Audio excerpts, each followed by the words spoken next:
أجمعين. أما بعد فأعوذ بالله من الشيطان الرجيم. بسم الله الرحمن الرحيم. يا أيها الذين آمنوا استعينوا بالصبر والصلاة إن الله مع الصابرين. صدق الله مولانا العظيم.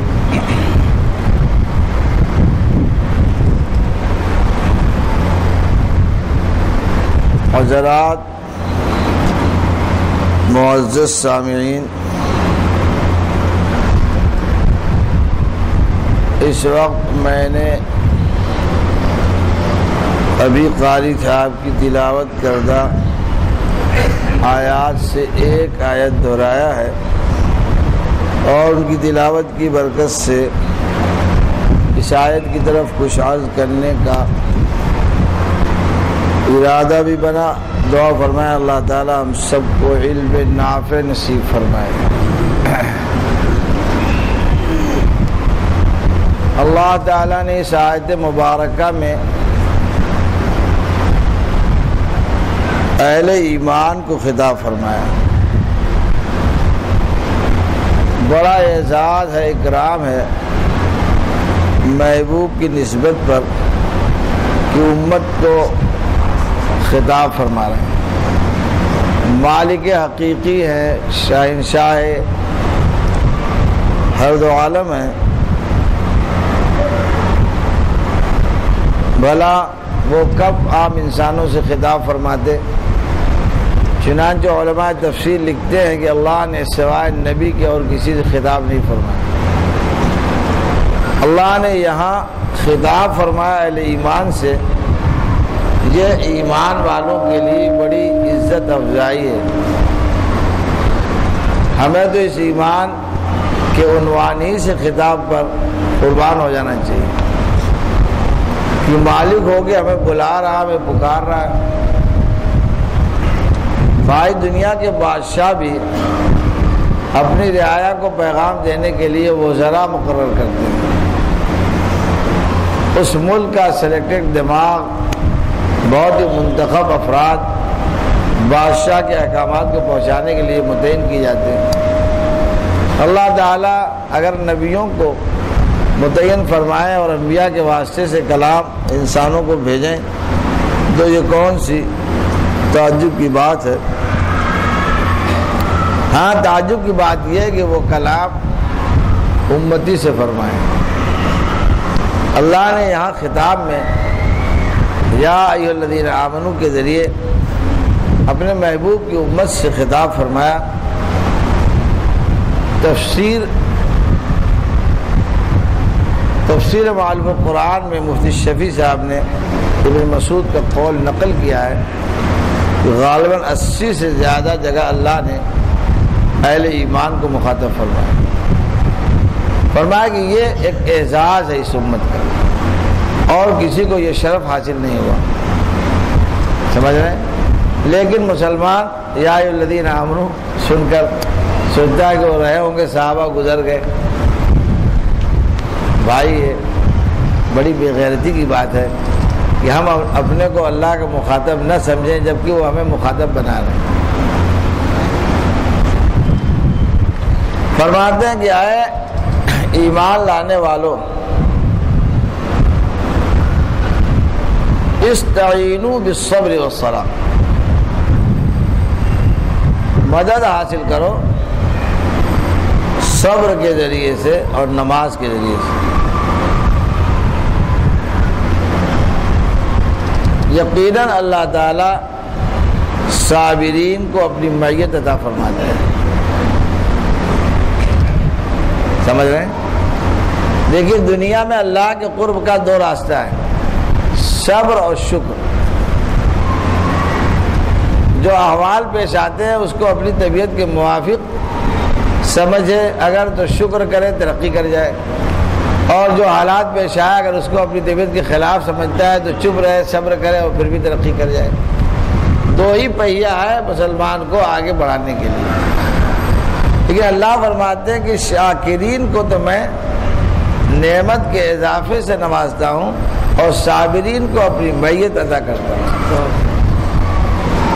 اس لیے کہ صابرین تھوڑا دکھ درد میں ہیں، لہذا اس دکھ درد کا اضافی انعام یہ ہے کہ اپنی معیت عطا کرتے ہیں۔ اور خواجہ صاحب کی زبان میں فرماتے ہیں معیت گر نہ ہو تیری تو گھبراؤں گلستہ میں، رہے تو ساتھ تو صحرا میں گلشن کا مزہ پاؤں۔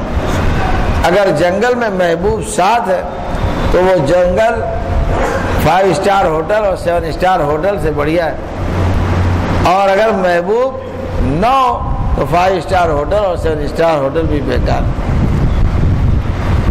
جنت میں اللہ تعالیٰ حضرت آدم علیہ السلام کو اس وقت رکھنا نہیں چاہتے تھے، دنیا میں بھیجنا چاہتے تھے، تو آدم بھی دنیا میں چلے آئے، یہ بشارت سن کر کہ دنیا میں اللہ ان کے ساتھ رہیں گے۔ جنت میں آدم مطلب کے لیے نہیں رک رہے تھے، نعمت کے لیے نہیں رک رہے تھے، اصل میں جنت میں جو رکنا چاہتے تھے وہ منیم کا قرب چاہتے تھے۔ لیکن اللہ نے جب یہ بشارت دی کہ آدم میں دنیا میں تمہارے ساتھ رہوں گا، تم دنیا میں اکیلے نہیں ہو، تو آدم علیہ السلام دنیا میں آ گئے۔ نعمت کی ان کو پرواہ نہیں تھی، اصل منیم کے وہ چاہنے والے تھے۔ اللہ نے دنیا والوں کو بتایا کہ دیکھو ایک نعمت کا چاہنے والا ہوتا ہے، ایک خود غرض ہوتا ہے، ایک جو مطلب پرست ہوتا ہے، اور ایک اہل محبت۔ اہل محبت کی کوئی نظیر نہیں، اہل محبت کی کوئی ہے کہ نہیں، اس کا جو ہے مقام ہے وہ بالکل الگ ہے۔ مطلب والے چاہے میرے دوست غرض والے، فائدہ والے، نام والے، لذت والے، شہوت والے، بھلا اس کو کب پا سکتے؟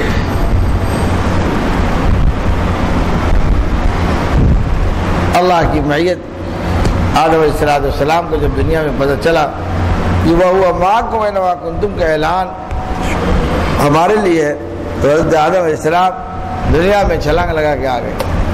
بات سمجھ میں آ گئی؟ ارے بھائی سمجھ میں آ گئی؟ دیکھیے شکر جب کریں گے تو نعمت بڑھتی ہے، لیکن جب صبر کریں گے تو منیم کا قرب بڑھتا ہے۔ ویسے صبر کے بہت ہی جامع معنی آتے ہیں، مفسرین لکھتے ہیں کہ صبر 3 طرح کا ہے۔ ایک صبر عن المعصیہ، گناہ سے رکنا، جس کا نام تقویٰ ہے۔ ایک دوسرے صبر فی المصیبہ، آزمائش جو آئے تو اس میں جمع رہے، ٹھہرا رہے۔ جیسے دیگچی جب چڑھائی گئی آگ پر تو وہ اگر اچھل کے بھاگ جائے تو گوشت کچا رہ جائے گا، اس کو وہاں ٹھہرنا چاہیے، ٹھہری رہے تو وہ صاحب بہت ہی لذیذ اور بہترین خوشبودار دیگچی پھر دم ہوگی، اترے گی بریانی کی۔ وہاں رومی کے بقول بوئے کباب مارا مسلمان میں کر، کافر جب سنتا ہے سونگتا ہے گوشت دور سے تو کہتا ہے کہ ارے یہ کباب کی خوشبو تو مجھے مسلمان بنایا جا رہی ہے۔ تو اس کے صبر میں یہ قوت ہے، آگ میں ٹھہرنے میں یہ طاقت ہے۔ دنیا کی کوئی بھی چیز ایسی نہیں جو قیمتی ہو اور بغیر مجاہدے کی قیمتی ہو جائے، کوئی چیز۔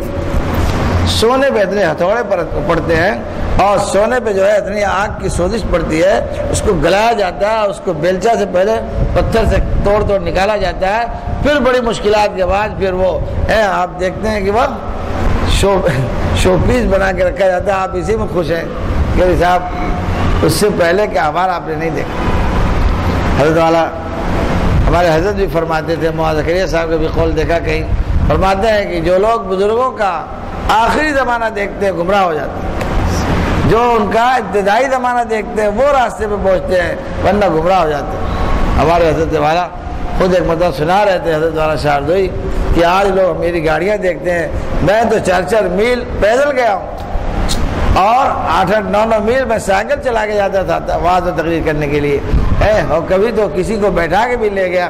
فرمایا کہ دیکھو اس مجاہدے کو لوگ نہیں دیکھتے، بلکہ یہ مشاہدہ کار اور گاڑی آدمی مسافہ کرتے ہم کو بھی کیسے مل جائے گا بھائی؟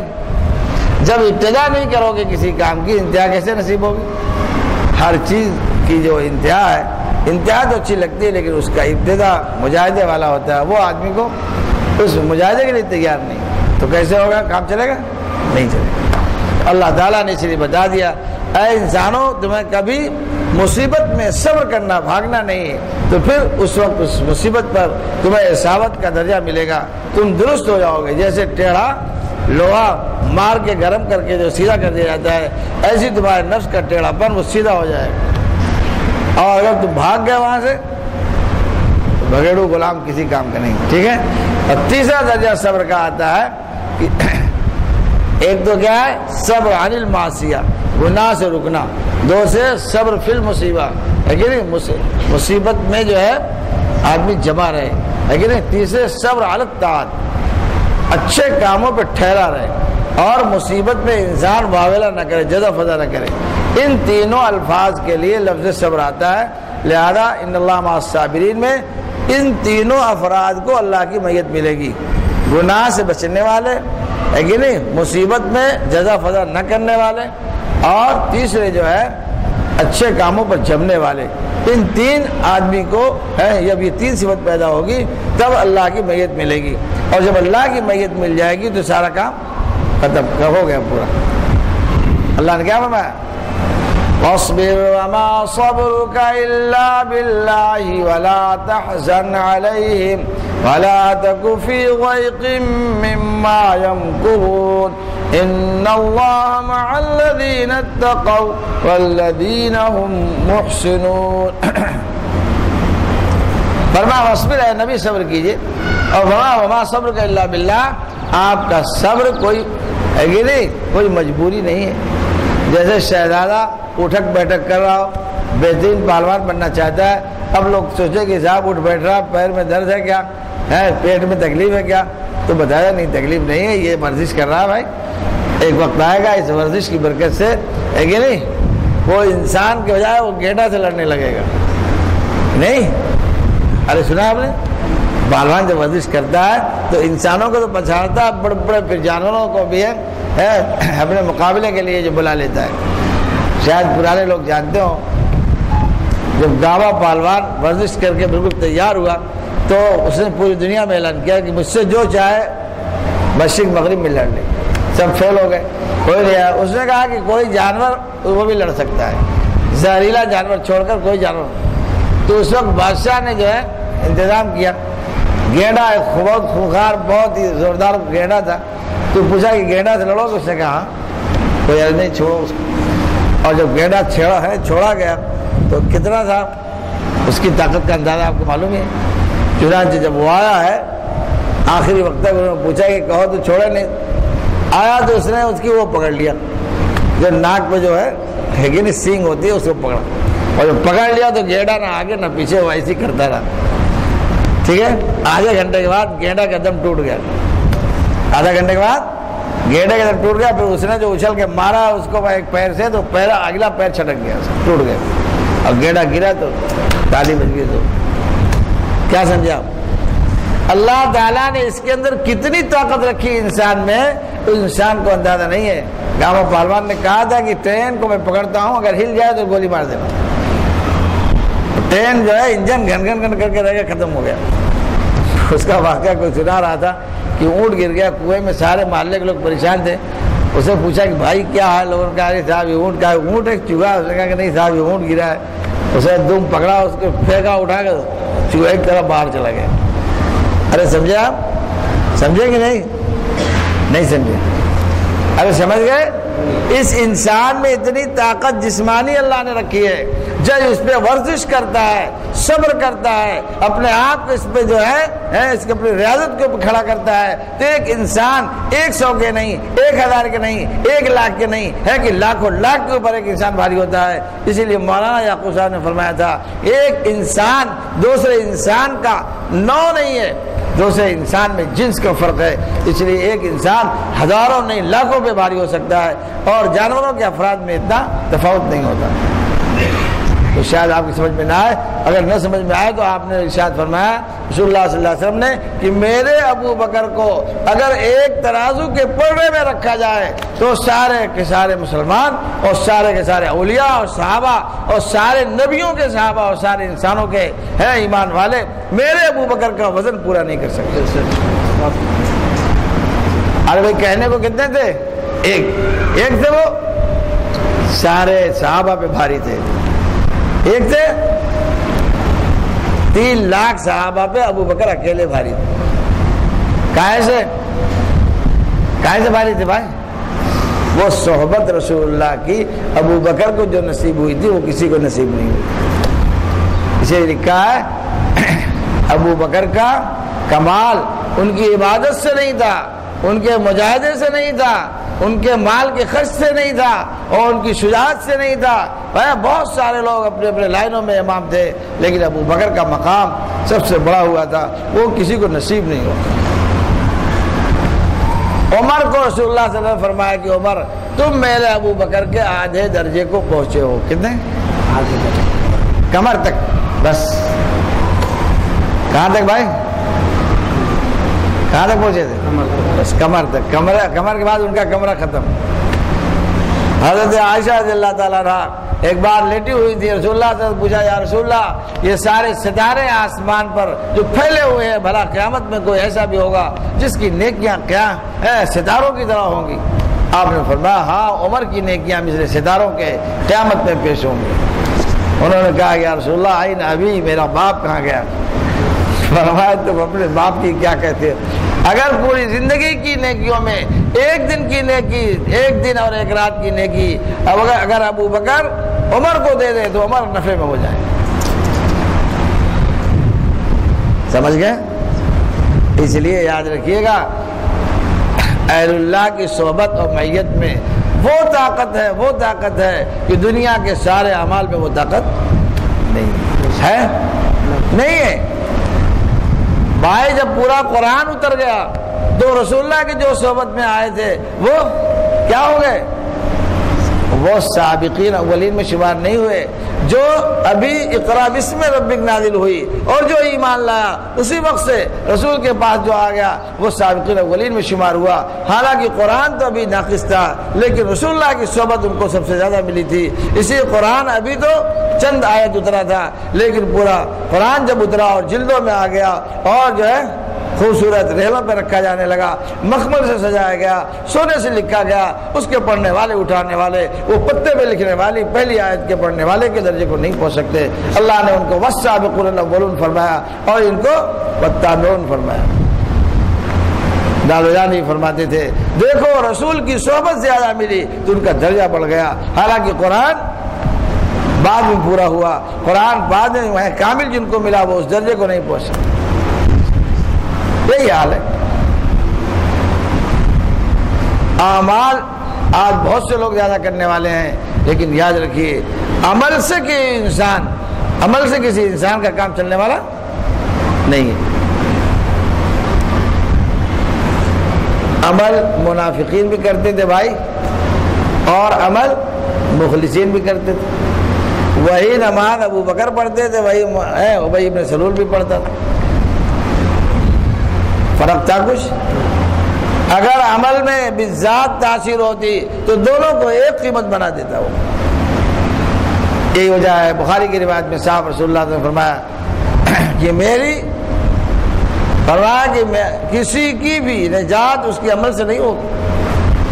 کوئی اپنے عمل سے جنت میں داخل نہیں ہو سکتا. حضرت عائشہ نے پوچھا رسول اللہ فرمایا نہیں میں بھی جنت کا داخلہ اللہ کے فضل سے ہوگا اور فضل جو ہے دل سے کام کرنے والے کو ملتا ہے اور دل سے کام کرنے والا وہی سمجھا جاتا ہے جو دل سے کام کرنے والوں کی صحبت میں رہ کر دل لگا کر کام کرنا سیکھے.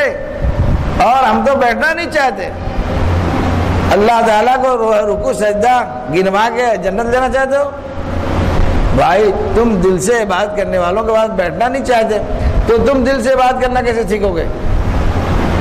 اس لیے کہا گیا کہ حضرت گنگوہی کہنے والے ہیں، مولانا تھانوی اس کے ناقل ہیں. کمالات اشرفیہ میں یہ جو ہے جزیہ اور لفظ موجود ہے، آپ دیکھیے اگر نہ ملے تو مجھے لکھیے گا. لکھا حضرت تھانوی نے کہ مجھ سے حضرت گنگوہی نے خود فرمایا اور میں اس کا راوی ہوں. فرمایا کہ واللہ اخلاص بغیر اہل اللہ کی صحبت کے نصیب نہیں ہو سکتا. یہ وہ کہتا ہے جس کو ہمارے تمام اکابر دیوبند اپنا بڑا تھانوی نے بھی ان کو خط لکھا تھا کہ میں آپ سے رجوع ہونا چاہتا ہوں، بیعت ہونا چاہتا ہوں. لیکن وہ فرماتے ہیں کہ مجھے فرماتے ہیں واللہ اخلاص بغیر اہل اللہ کی صحبت کے نصیب نہیں ہو سکتا، چاہے وہ کتنی سر سجدے میں مارتا رہے۔ دانا جان نے فرمایا تھا، بخاری کی روایت ہے، ارشاد رسول اللہ صلی اللہ علیہ وسلم نے فرمایا صلو کما رأیتمونی اصلی، مجھے نماز پڑھتے جیسے دیکھتے ہو ویسے پڑھو۔ فرمایا کہ بھائی اگر صحبت نصیب نہیں ہوئی تو نماز پڑھنے کا ڈھنگ بھی نصیب نہیں ہو سکتا۔ صلو کما رأیتمونی سے پتہ چلتا ہے کہ نماز بھی وہی پڑھ سکتا ہے جو کسی اللہ والے کی صحبت پہ رہا ہو۔ اگر صحبت رسول اللہ کی کسی کو نہ ملے تو وہ رسول اللہ کی نماز نہیں پڑھ سکتا ہے۔ ہمیشہ رسول اللہ کی نماز وہی پڑھ سکتا ہے جس نے صحبت اٹھانے والے کو پایا ہو، اور اس نے اس صحبت اٹھانے والے کو پایا ہو، پھر اس نے اس صحبت اٹھانے والے کو پایا ہو۔ اگر صحبت اٹھانے والے کو کسی نے نہیں دیکھا تو اس کو نماز بھی رسول اللہ کی نصیب نہیں ہو سکتی۔ اللہ تعالیٰ ہم سب کو فہم سلیم عطا فرمائے۔ ایک صاحب کہنے لگے مجھ سے حضرت تزکیہ کی کیا ضرورت ہے؟ میں نے کہا کیوں بھائی؟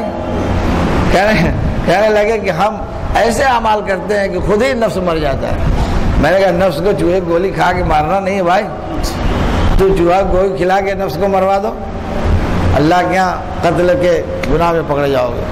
میں نے کہا بھائی جو تم کہہ رہے ہو کہ ہم ذلت کا کام کرتے ہیں اور نفس کو مارنے والا کام کرتے ہیں، یاد رکھنا اگر اسی سے انسان کا تزکیہ ہو جائے تو جتنے قلی ہیں سب اللہ والے ہو جاتے، اور جتنے جو ہے نالی صاف کرنے والے بھنگی ہیں سب اہل اللہ ہو جاتے، اور جتنے بوجھ اٹھانے والے اور ذلت کا کام کرنے والے ہیں سب اولیاء کبار میں شمار ہوتے۔ یہی اسی سے ولایت ملتی ہے۔ میں نے پوچھا اللہ تعالیٰ وَيُزَكِّيهِمْ کا فریضہ نبی پر کیوں آیت فرماتے ہیں؟ اگر اعمال کے ذریعے سے تزکیہ ہو رہا تھا، نماز کے ذریعے روزہ کے ذریعے تزکیہ ہو جاتا اور اعمال سے تزکیہ ہو جاتا، اللہ اپنے رسول کا فریضہ منصبی بیان کر رہا ہے یتلو علیہم آیاتہ وَيُزَكِّيهِمْ وَيُعَلِّمُهُمُ الْکتاب والحکمہ۔ ہم کہتے ہیں تزکیہ کی ضرورت نہیں رہی۔ تزکیہ کی ضرورت اگر نہیں ہوگی تو اللہ تعالیٰ نے زائد کام رسول اللہ کو کیوں پکڑایا بھائی؟ کون سا کام رسول اللہ کے زمانے میں ہوتا تھا ہے کہ نہیں؟ کون سا کام ہے یہ رسول اللہ کے زمانے میں جو ہے وہ کام نہیں ہوتا تھا، ہم کرنے لگے۔ ہم تو وہی کام کر رہے ہیں جو رسول اللہ نے کیا ہے۔ اس لیے سارا کام کرنے والے کام کرنے کے بعد اپنا تزکیہ رسول سے کراتے تھے، اور رسول ان کاموں کو لوگوں کو بتانے کے بعد اور کرانے کے بعد تزکیہ کرتے تھے۔ تزکیہ ایک فعل اللہ، فعل متعدی ہے جس میں فاعل بھی چاہیے مفعول بھی چاہیے۔ یہ ہماری بھول ہے، ہم سمجھتے ہیں کہ شاید ہم کوئی بوجھ اٹھانے والا کام کریں، ذلت والا کام کریں، یا کسی اچھے اعمال پہ لگ جائیں، اعمال ہمارا تزکیہ کر دے گا۔ یاد رکھیے اعمال تزکیہ کرنے والا نہیں، اس کو بہت ذہن میں رکھیے گا۔ اگر کوئی انکار کرتا ہے وَيُزَكِّيهِمْ کا تو سراپا رسول کے فریضہ منصبی کا انکار کرتا ہے، اور دل سے واقعی انکار کرتا ہے تو کافر ہو جائے گا۔ اس لیے جو ہے ان اللہ مع المتقین، اللہ نے فرمایا وَاصْبِرْ، آگے اس میں کیا فرمایا کہ اے رسول میں آپ کو صبر کا جو حکم دے رہا ہوں یہ کوئی آپ کی مجبوری نہیں ہے، آپ کیوں صبر کریں، لیکن میں آپ کو آپ کی روح کو توانائی دینا چاہتا ہوں، آپ کی روح کو پہلوان بنانا چاہتا ہوں، آپ کے اندر اخلاق حمیدہ کا کمال دیکھنا چاہتا ہوں، اس لیے میں کہتا ہوں وَاصْبِرْ، آپ صبر کیجئے، وَاصْبِرْ وَمَا صَبْرُكَ إِلَّا بِاللَّهِ، آپ کا صبر اللہ کی دی ہوئی توفیق سے ہے، اللہ کا بڑا انعام ہے، کوئی آپ کی مجبوری نہیں، آپ کو کوئی پریشانی نہیں، آپ کا رب کوئی غریب نہیں ہے کہ آپ ہیں مزدور فقیری کر رہے ہیں، نہیں، آپ اللہ آپ پر یہ انعام دینا چاہتا ہے۔ ان اللہ مع الذین اتقوا، فرمایا اللہ گناہوں سے رکنے والے کے ساتھ ہے۔ یہی وجہ ہے اس آیت کو پڑھ کر دادا جان نے فرمایا تھا کہ جب اللہ تعالیٰ اپنے اولیاء کے ساتھ ہوتا ہے تو اس لیے اولیاء کی صحبت میں رہنے کو حکم دیا گیا تاکہ اللہ کی میت اس اولیاء کے ساتھ رہنے سے نصیب ہو جائے۔ اصل میں اولیاء کے ساتھ نہیں رکھنا ہے، اس کو تو اللہ کے ساتھ رکھنا ہے۔ اب اللہ کے ساتھ رہنے کی صلاحیت نہیں تو کیا ہوگا؟ جو لوگ جن کو اللہ کی صحبت نصیب ہوتی ہے، اللہ کی میت خاصہ نصیب ہوتی ہے، ان کے ساتھ رہنے کا حکم دیا گیا، ٹھیک ہے۔ معرومی نے اسی کو دونوں کو جوڑ کے ترجمہ کیا ہے، عام آدمی اس کو سمجھ نہیں سکتا۔ کہتے ہیں ہر کی خواہد او نشیند با خدا، گو نشیند با حضور اولیاء، جو اللہ کی صحبت میں رہنا چاہے اس سے کہہ دو اولیاء اللہ کے ساتھ رہے۔ اولیاء اللہ کے ساتھ رہنا حقیقت میں اللہ کے ساتھ رہنا ہے۔ کیوں؟ ارے کیوں؟ حضرت پرداوی سے سن لیے بات ختم. حضرت پرداوی فرماتے ہیں ان سے ملنے کی ہے، اللہ سے اگر ملنا چاہتے ہو ان سے ملنے کی ہے یہی ایک راہ، ملنے والوں سے راہ پیدا کر.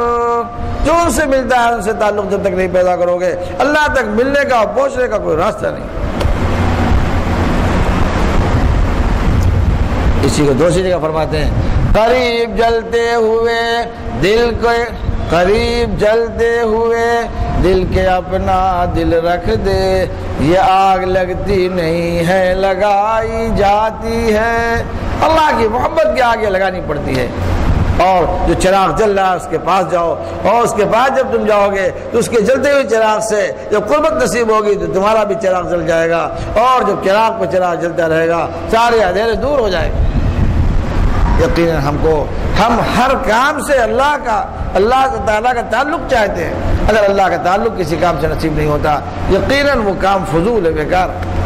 حتیٰ کہ لکھا کہ مشائخ کے ساتھ بھی کوئی رہے اور اللہ کا تعلق نصیب نہ تو چھٹی لے لے. تو میں عرض کر رہا تھا ان اللہ مع الصابرین کا راز کیا؟ اللہ مع متقین کے ساتھ ہے، اور اللہ متقین کے ساتھ ہے. ہم کو متقین کی صحبت اپنانی چاہیے تاکہ ہم کو اللہ کی معیت نصیب ہو جائے. بس بات بہت ہو گئی. اللہ تعالیٰ ہم سب کو اپنی محبت معرفت عطا کرے، اور ہم سب کو بھائی اس دنیا میں رہ کر آخرت بنانے کی فکر کرے. ہے کہ نہیں؟ آخرت نصیب اگر نہیں ہوا تو اس دنیا میں آنا جانا اور رہنا سب فضول بیکار. ہے کہ نہیں؟ انسان یہاں آ کر سوائے اس کے کہ اپنے ضائع کرتا ہے اور کچھ نہیں. بس وآخر دعوانا الحمدللہ.